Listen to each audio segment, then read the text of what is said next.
And we are live. Hello, Maria. I'm super excited to have you on. First of all, I kind of wanted to talk a little bit about how me and you actually first met. I think it was through the Teradata EMA Summit where I was talking about Seidea and the work that we do. And I just wanted to say that in your career, you meet different people. You meet people who are your champions. You meet people who are your allies. And I wanted to say like a heartfelt thank you because throughout my career, you've always championed me. I see your posts on LinkedIn where you say congratulations and things like that. And I just want to preface because when we talk about leadership, we don't talk about community. And even when I was thinking about this podcast, I was thinking about you because I was like, who has been kind of a part of my career journey as well? And I would definitely say that you are very much part of that journey. And I wanted to actually welcome you to the podcast. So my first question is just a quick intro. How would you describe your career journey thus far? First of all, Stephanie, thank you for inviting me. It's been a pleasure to attend this podcast here today, and also for your kind words, because for me, it's very important that we do have a community, in particular with women in leadership, and I'm very happy to be here today. Thank you so much. I think in regards to kind of career journey, I know that your current role, you're an executive director and you focus on talent acquisitions for Teradata. In your kind of looking back at your early stage career, what was one unexpected challenge that you faced and how were you able to overcome it? Well, that's a good question. Being very ambitious from an early age, I envisioned myself to have a seat in the boardroom within a very short space of my career. But when this didn't happen, I was very hard on myself, and my drive to achieve goals was I need to reach the glass ceiling. And once I realized the glass ceiling was a wall of concrete, I drove myself further, being incredibly hard on myself and seeing that as a setback, as a personal failure. Little did I know, and I realized these things take time and it cannot happen over time. But I realized I needed to embrace continuous learning, as the world is consistently changing, and staying curious and open to learning new skills, as this will help you be adaptable and relevant. But most importantly, is always seek opportunities to grow, but also be resilient.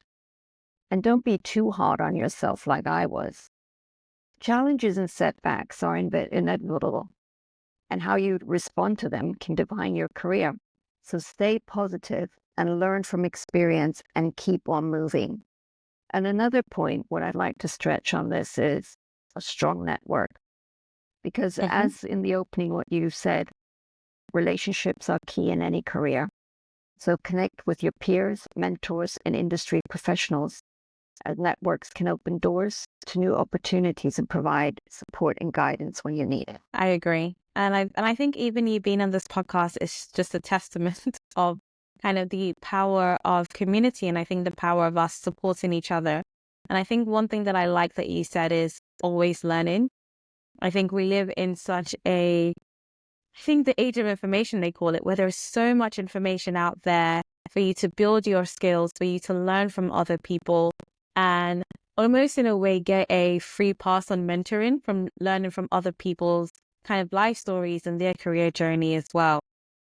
So one thing, about your career, I know that you've transitioned, you've done different roles, although you have focused on kind of human resources. How have you been able to, working through different roles, different regions? I know now you're focusing on Japan, Pacific, and also the EMA. How has it been actually having such an international career where you get to work with different people from different cultures? In one word, I would say exciting. I mean, which job do you have that you start your morning off speaking to Japan or Australia, then moving on to Europe, then from Europe moving to India, equally same as, or maybe I would say India before EMEA, and then moving on to the Americas. I mean, not everybody has such a great, exciting day ahead of them. But I would suggest I would start off where I had my significant pivot. And that occurred at a time when I moved in a more corporate environment in Europe, to a very different culture and professional environment in Asia. The culture and operational differences were stark, and I had to shift from a highly flexible environment, innovative-driven approach to a more structured, process-orientated one. The experience taught me the importance of adaptability and the value of understanding and respecting different organizational cultures, but it also reinforced the need for clear communication and setting expectations, because this is the way to bridge the gaps, to be also empathetic to the outside influences that may affect the workforce. And that's really important that that's been taken into consideration, in particular when you need to educate yourself of working with different cultures. And I must say, it's one of the fantastic elements of my job. And I really like that. I think if we can just drill down a little bit, when you made that decision from moving from Europe to Asia in regards to the context of the work that you did, do you feel like that has helped you in regards to your leadership journey? Because you started from human resources and you're now in more of like a leadership position. What would you say was just one main skill that's kind of helped you through that kind of pivot when you made that particular change? Well, I think, first of all, when you do make such a pivot in your career, it is very important that you understand the cultural differences. It's very important that you're empathetic and that you also understand the environment where you're going into. And when you come from a very high-driven process and procedure-driven organization, and then go into something that you need to adapt slightly different, it opens up your journey, what you have, not only on a professional area, but also on a personal level. And the time that I've been working with, or I've had the privilege of living and working in Asia, has given me a great deeper insight and understanding. And also what I would see is important for leaders when they do work across different cultures and regionals. So when I hire leaders, I look for a combination of emotional intelligence, adaptability, but also a strong track record of results, because these traits are crucial across different culture and regional contexts. I think you've kind of jumped the gun, because I was going to ask about, from a hiring perspective, what do you look for in leaders? So thank you for that. I think I was going to actually talk about with the hiring aspect. I think when we're thinking about our careers, sometimes we have this kind of fairy tale view of everything is going to be perfect, but sometimes challenges do happen. So can you just kind of describe a time where a hiring decision didn't go as planned? And how were you kind of able to handle that situation? Because, sometimes things don't go as planned. So it's kind of good to kind of learn a bit about that. And especially since, you talked about resilience as well. Yeah, sure. I mean, I can talk about an example when we hired a candidate for a management role who had excellent technical skills and the relevant experience. However, after a few months, it became clear that their leadership style was causing friction within the team. So one of the actions that we've taken is looking at team feedback, because that's important, to gather feedback from the team members to understand the specific issues and working on facts, but also holding one-on-one meetings with the manager to discuss the feedback and identify the areas for improvement, but also to organize and give the opportunity of leadership training. So we enroll the manager in a leadership training program to help them develop better team management skills. And mentorship. Mentorship is crucial, because I think this will help with senior leaders and anybody, not only senior leaders, to seek mentorship and guidance. And the key takeaways are: assessing leadership skills is crucial for management roles, because leadership comes with a share of challenges. And building resilience will help you navigate through tough times and emerge stronger. But also important are the team dynamics. Understanding the team dynamics can help you identify potential issues early, and also your own continuous development. or managers' development in this case. Providing opportunities for continuous development can help employees grow into their roles, because it's not uncommon that we have new managers that have come into a new manager role and they do need help to grow into these roles. But also role flexibility, being open to reassigning roles, can help retain valuable employees in positions where they can succeed. There's also unexpected challenges. And early in my career, I faced the challenge of managing a team with diverse personalities and work styles. And to adapt, I focused on improving my communication styles and learning to appreciate different perspectives. And this has helped me build a more cohesive and productive team. And I So I think, hope that answered your question. no, it did. It did. I think there were different things that I got from that. Number one was, you're right, especially for those who are aspiring to get leadership positions, when you first get your first executive role or your first leadership role, you don't always have the answers. And I think it also leans into us being able to ask for help, asking help for kind of mentoring or whether help for leadership courses. I think there's a little bit of a self-awareness that is needed. And I think you also talked about how you had that kind of self-reflection and self-awareness to work on your communication style, to understand the different personalities a little bit more. And I think it's kind of great, because I think it's allowing people to understand that it's not just about getting leadership. I think what people forget is that to lead, you have to serve. And it's initially your team that you're serving. And it's kind of that mixture of having to serve my team and make sure that everyone understands the vision, where we're going, and what is the sense of direction, because everyone's looking at me for the answers. And I also have to empower them to also work kind of almost independently.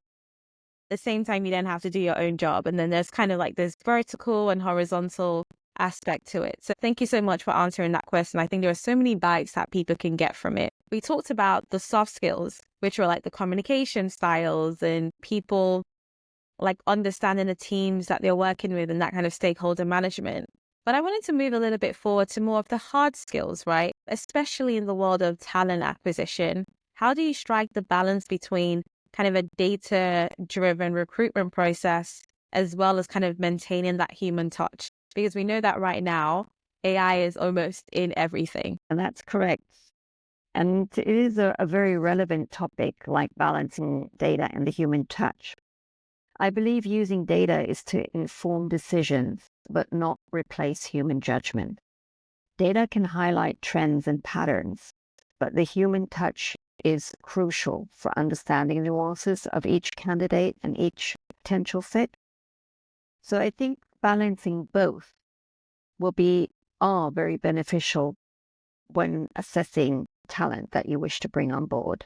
And the human touch will always be required. No, I agree. And I think it kind of takes me back into what you said about, as well as the human touch aspect, because when we deal with human relations, it kind of makes sense. Human relations, you are dealing with humans and you're dealing with people. But I just want to take us a little bit back on the mentorship aspect, especially for those who are new leaders, for example.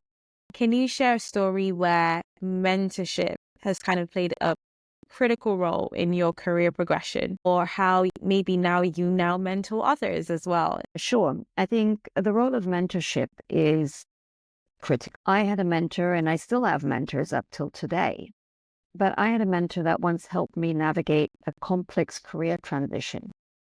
They provided me guidance and support that was invaluable for me at the time. And now as a mentor myself, I focus on being approachable and offering practical advice, helping others to see their potential and navigate their career paths. Because sometimes people have the thought process of what they would like to have within a mentorship.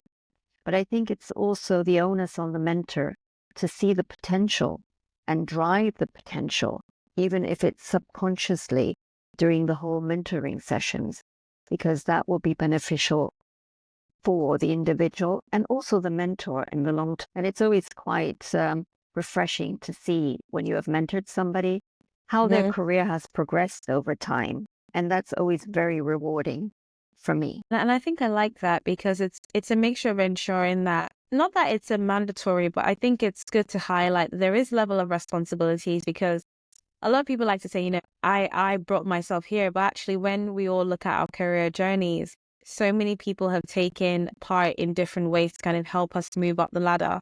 And I like the fact that you are almost passing on the baton by actually sharing your experience and how you've been able to kind of navigate the career space as an executive, as a leader. I think I was going to ask, actually, you talked about how mentorship helped you and how you now mentor others. What would you say has been your most significant career decision that you feel propelled you into the leadership space? And what were kind of like the factors that helped you make that decision? Because if we're being honest, we don't always have the confidence to put ourselves out there, to say that I'm an expert or to say I am a leader in this position. So what was that pivotal moment for you? Well, I think the significant career decision was when I decided to take on an international assignment. That was pivotal. It exposed me to different markets, different cultures, and broadening my perspective, and also enhancing my leadership skills. The decision was influenced by my desire to grow and take on a new challenge. And everybody that knows me on a personal and professional level knows that I like new challenges. And this is something that also moves me out of my comfort zone. And it was a good learning curve for me. And I'm glad that I've taken that and I can benefit from that decision that I made at that time. No, and I like that. I think you kind of talked about sometimes you just have to make that decision. You just have to be brave. And I think one thing that, especially, it's one thing prepping yourself, putting yourself out there, having the courage and then getting that leadership position. But I think there's another thing, maintaining that leadership position as well. What would you say, how would you describe kind of like your ability to kind of manage the pressure of working in a high demand, kind of fast paced recruitment environment? And what tools, and it could be tech tools or it could be a simple kind of life hack, but how have you been able to kind of balance work and life? And what advice would you actually give others who might be struggling with that work-life balance in similar roles? It's a good question because I get asked that a lot. My advice to others is to set boundaries, communicate openly about workload, and also make time for activities that recharge you and that you don't feel constantly the need to be flawless, and strive for a balance that works for you. Because it does not only help maintain your personal well-being, but also sets a positive example for your team. Because we all have our flaws, but we all need to have a healthy work-life balance. We cannot always be this superwoman that will have no flaws at all. And therefore, it's important that you recharge. So you do need to have boundaries where you need to work on. Maria, I feel like you're speaking to myself right now. And I think that setting boundaries can be so difficult sometimes. And I think, it might be different for you, but I think from my own experience, I probably put unrealistic expectations. And I think you talked about it, about that need to be perfect. And I think it's because, in different stages, when you're in that kind of entry level or kind of medium level and you're in the management journey, it's kind of so easy to have someone to kind of not take the blame, but for someone to kind of aspire to be like, okay, they're the ones kind of being the anchor for the ship that we're on now. They're the ones stabilizing the group, leading the group. But then when you get to that leadership position, you are responsible for that team. You're responsible for the vision and kind of the direction for that team. And then sometimes I think as women, we do put ourselves in a lot of pressure, and then that can translate with friends, family, whatnot, just trying to be perfect. So I really love that you talked about that perfectionist, and sometimes it's okay to not get everything perfect all the time. Like you said, I think it's more about that iteration of you learn as you go. And when you make a mistake, being able to kind of get yourself back up and see what lessons you learned from it. So I actually wanted to kind of go back into kind of your role in recruitment, especially, there's topics around kind of like diversity and inclusion at the moment. What would you say kind of like your thoughts are on in regards to firms and kind of the importance about that diversity? I know you talked a little bit about having a community as well. So kind of how would you describe kind of your experiences with helping companies? Yeah, and I think this is something that with the company that I'm working for now, the organization is doing very well. And it is important that navigating diversity challenges involves being proactive in an outreach and creating also an inclusive recruitment process. But it's also about building relationships with diverse communities and ensuring that hiring process is free from bias, because I think that's very important at the end of the day. No, I agree with you. And I think, we all have biases. So I think being intentional about that process is so important. So I think one question is, and it's only because sometimes people ask me questions like, what advice would you give? If you can go back to Maria, who had kind of her first foot on the door in the world of work versus Maria now, what advice would you give your younger self, or to women who are kind of looking to break into that leadership role within their industry? And it could be especially industries like tech and recruitment, which you're in. What advice would you kind of give them on how they can prepare themselves for that? Yeah, and you actually took it away at the beginning of our conversation. And the one key piece of advice that's always resonated with me is that leadership is about serving others and not about being served. And this advice has fundamentally shaped my approach to leadership in several ways. It shaped my leadership style, making me more attuned to the needs and motivations of my team, which also turns into fostering a positive and productive work environment, but also to consistently upskill and to be relevant. That makes a difference. And not feeling when you put your foot through your first assignment where you come into the working world, think that you have to have a seat within months on the board, because one needs to be a little bit realistic and also maybe not be so hard on yourself, which I always have been, because I always have this strive to go and achieve the next goal, the next goal, the next goal. And it's okay just sometimes to take a step back and think about that the leadership is about serving others, because I think this is something that resonates with all of us on that point. No, I agree. And I think it's a great way to kind of end the podcast on that sentiment. I think, like you said, leadership is about serving. It's not about being served. And I think it comes into that ego aspect. Well, from what I've seen personally, that and I think actually this kind of helps me with public speaking as well. Because when I started public speaking, I was really scared, like, oh, I have to get everything right. What if I mess up? What if I, because, there are different learning styles. You have people who are extremely enthusiastic, especially when you listen to like American TED Talks. And then you have like more calm and collected. And I'm like, oh gosh, like, how do I fit in? How do I show my authenticity, but still be perfect? And I think it's understanding, what helped me was understanding that the message that I'm about to put across was more important than how I feel. And I think it goes back to that serving, leadership. You're not always going to have everything perfect. No one does. We're all learning. And I think what you said even about that continuous learning, it's changing your mindset that I need to be a perfect leader, but actually I'm a leader who's still growing, who's still learning. And I think having that continuous learning approach almost takes that pressure of perfection, because you understand that, yes, you have to be competent enough. If not, because, a lot of people are relying on you. But at the same time, you have to be humble enough to have that self-reflection, which I got from this podcast, and also being willing to learn from your mistakes, learn from your successes as well, and also learning from mentorship or through your peers or through having community. I just wanted to thank you so much, Maria, for coming on this podcast and just sharing your wisdom with us. Do you have any final words or even final nuggets of wisdom? I do. And I think one thing one should never forget is believe in yourself. Then confidence is crucial.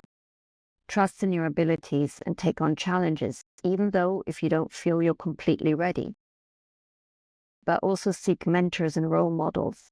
Building relationship with mentors can give guidance and support, and also embrace authenticity. Stay true to yourself. And don't be afraid of stepping out of your comfort zone. I mean, how often have we all been in a situation where we feel this niggling part in the back of our neck saying the imposter is coming out, everybody's going to see that you're not going to be that great, and so on. Just relax on there, because don't be afraid to step out of your comfort zone. And I myself have put a little mantra for myself on that point is, I know I am great. And that helps me every time when I feel, okay, this terrible voice is coming in the back of my head. I know I'm not afraid to be great. And that is some mantra that I live by.